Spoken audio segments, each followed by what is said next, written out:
recent attacks which has taken place? The recent attacks in Brampton and Surrey are horrifying for me as a Canadian. It is a massive uptick. It's a huge escalation of violence. It's crossed new lines. We've seen attacks on temples, Hindu temples before. We've seen attacks on synagogues before in Canada. Synagogues have been shot at midnight. We've seen churches being burned down and attacked. This is the first broad daylight attack on the devotees in this country. The response from the police was disgusting. They acted as the arm of the Khalistanis. They attacked the Hindus. They did not push the Khalistanis off. They were attacking the Hindus in their own mandir. People from Peel Police were going crazy, were throwing punches at Hindus.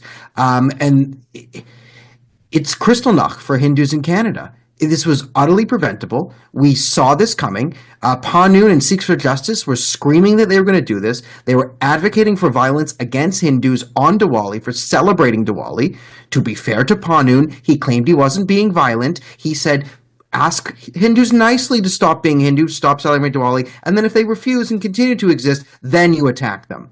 This is the type of stuff. And this man is allowed to come on Canadian television, the state broadcast, and CBC, where he advocated for that every Indian Canadian needs to be examined for dual loyalties and needs to make a statement of loyalty to Canada against the Indian government, must say they're anti-Modi or else be considered a double agent. And this man was allowed to say this on the CBC while the supposedly bleeding heart liberal who is interviewing him is nodding along and smiling as he's talking about going through taking aside 1 to 2 million Canadians and examining them for their political views on Narendra Modi to see if they're really Canadians. It's insane.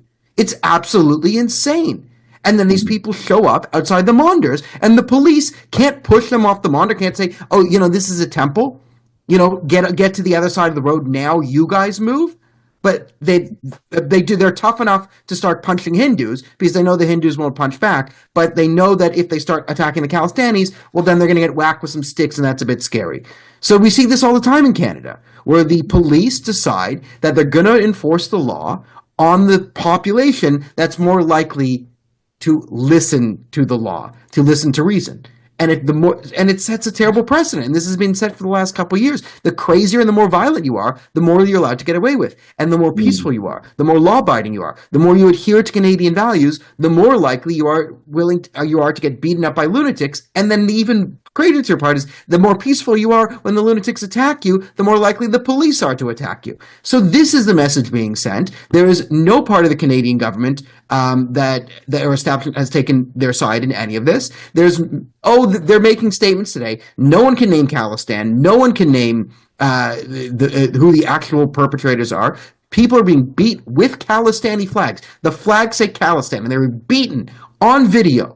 And the mayor of Brampton can't say Khalistan. Patrick Brown fails. The premier of Ontario, Doug Ford, can't say Khalistan. He fails. The prime minister of the country, Justin Trudeau, cannot say Khalistan. He fails. The leader of the NDP, well, he's a Khalistani, so let's not even go over here. And the leader of the opposition can't say Khalistan, so he fails. Only Chandra Arya and one independent MP, Kevin Vong.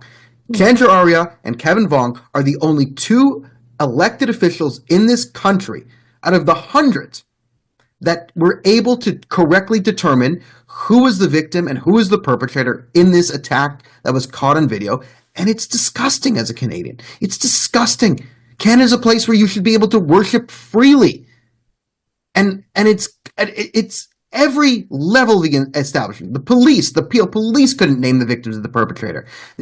No one has their back. And it's terrifying because it's going to get worse, because the message being sent to the extremists is it's open season on Hindus.